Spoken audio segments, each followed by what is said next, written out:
The Nintendo Switch homebrew scene is here in a big way. I've covered quite a bit of content on this topic recently, but mainly with a focus on the emulation and ports available for the system. And while these are cool and I'm certainly a fan, some of you may not care too much about emulators. You'd rather just use a PC or a good old Raspberry Pi for that and keep your Nintendo Switch stock. But there's another side to Homebrew on the Nintendo Switch, the utilities, applications and patches that we haven't covered in as much detail. Some of them are quite innovative and I want to take a closer look. Why? Because I think you'll agree with me that Nintendo needs to take notice and find ways to incorporate these in official firmware releases.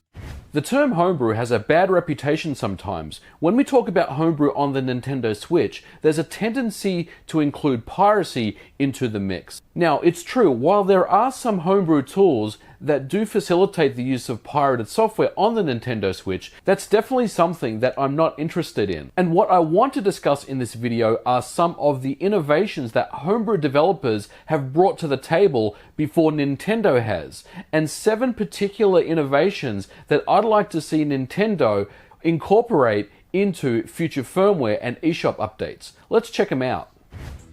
As a Nintendo Switch owner, wouldn't it be cool to attach an external USB 3.0 hard drive to your Switch dock? On their official FAQ, Nintendo addresses this and outright says there is no way of doing this. But guess what? You can with the modified Switch, and it's awesome. Connect up your external USB hard drive to your Switch dock and you can easily launch your games in Homebrew that you've previously ripped onto your Switch. You can have large 4TB drives with tons of space. Given the fact that the Xbox 360, PlayStation 3, Xbox One and PlayStation 4 all support this feature, I'd really like to see Nintendo offer this feature in a future firmware update. Hopefully it's something they're thinking about and not too far away. If we think about modern consoles such as the Xbox 360, PlayStation 3, PlayStation 4 and Xbox One, all of those systems have the ability to install custom background images or themes onto the console itself. The Nintendo Switch unfortunately does not have that ability to do that in an official sense. However, homebrew developers have come up with a way to install themes onto the Nintendo Switch.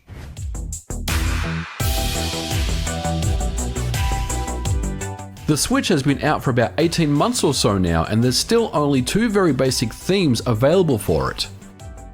However, background themes are available on your Nintendo Switch if you have a homebrew enabled system.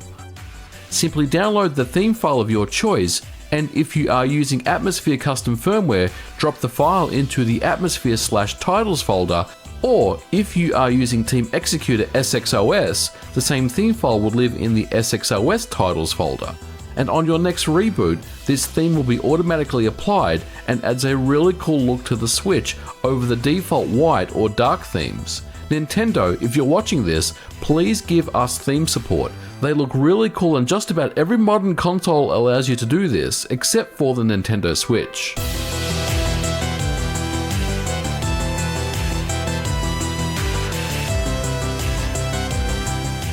One of the hottest discussions and items that was happening in the last couple of months was saves. Now, the ability to easily lose your save file was something that really had a lot of consumers worried. Now, Nintendo has fortunately addressed this with cloud save functionality. But what would be really cool is the ability to actually just transfer your saves onto your SD card or your external USB drive and then basically move that across to another Switch without having to utilize the cloud service or an online subscription method in order to move your save files from Nintendo Switch over to another Nintendo Switch.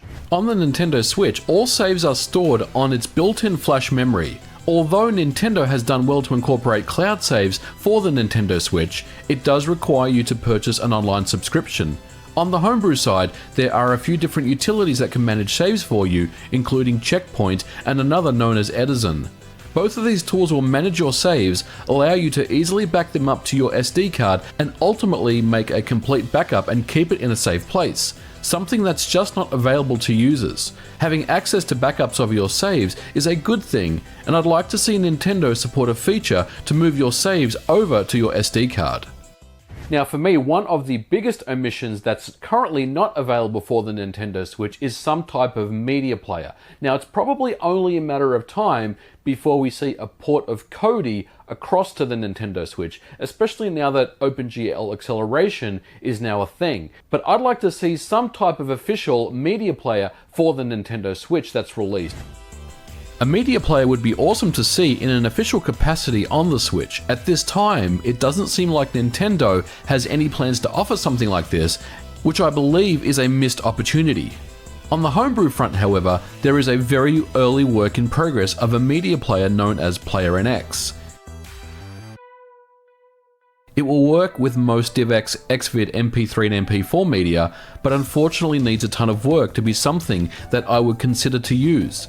It would be very cool to use your Switch to watch videos or movies on, and something Nintendo will hopefully address in a future update. A feature that I'd like to see that's possibly a little more controversial is installing physical games onto the SD card or external USB drive. Once again, this feature was available on the Xbox 360 and only required the disc in the drive as a DRM measure, and it overall helped with wear and tear on the DVD drive. But owners of physical Switch games could benefit from a feature like this to install their games onto the SD card.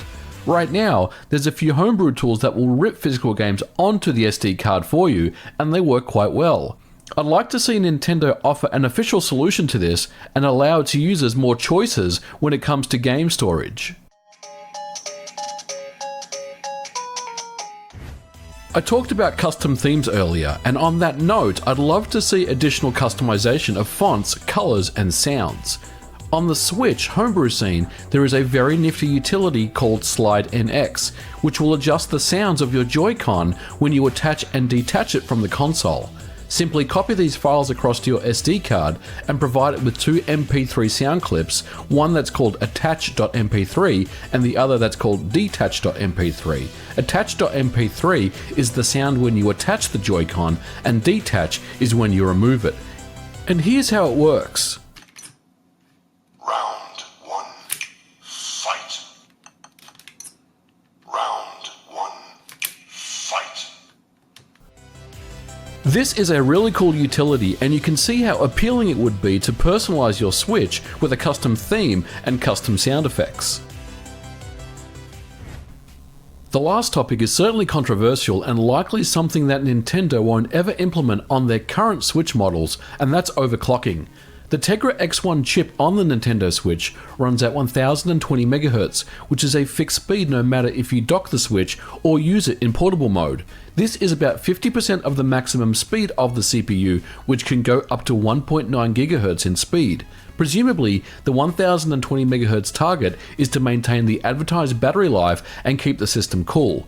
Recently, in the homebrew community, a method has been found to overclock the Switch, which applies a patch on boot up and set the clock speed all the way up to the 1.9 GHz maximum speed. This patch has not been yet made public, and I certainly haven't seen it or tested it myself, but of course there's a good reason why Nintendo was very conservative with the speed of the Switch CPU. But I do think it would be interesting to allow games to apply a small overclock in order to help with the frame rates and loading times. And if we compare this to the PlayStation 4 and PlayStation 4 Pro, both systems use the exact same processor, the 8-core Jaguar AMD processor, which is clocked at 1.6 GHz for the PlayStation 4 and 2.1 GHz for the PlayStation 4 Pro. For the Nintendo Switch, I'm talking about overclocking to 1.2 GHz, a boost of 200 MHz or thereabouts, which will just give the CPU a small boost in performance, but certainly not something that will tax the battery or potentially cause damage to the system. Now, not everyone will agree with this, of course, and it's something that Nintendo has likely already considered with the rumored Switch Plus hardware that's coming out next year, so we will see how this plays out. So, in conclusion, we've already seen some great homebrew initiatives that I'd like to see on the Nintendo Switch in an official capacity. From custom themes to external drive support, save management, media players and more, the Switch is a very capable handheld console that deserves to have these features. And I'll be sure to keep you guys updated on the latest happenings on all things homebrew that I think Nintendo needs to consider implementing in all future firmware revisions. Well guys, so what did you think of the innovations that I showed you that Homebrew developers have brought to the table for the Nintendo Switch? I'm pretty impressed with some of the things that have already come out on the Homebrew scene, and I want to see Nintendo start incorporating some of these features into their official firmware updates. Now guys, let me know what you thought about this video in the comments below. If you have any questions about what you saw in this video or anything else, please hit me up. And as always, don't forget to like and subscribe, and I'll catch you guys in the next video. Bye for now. Fight. Round one. Fight. Round one. Fight. Round one. Fight. The term homebrew has a bad reputation sometimes.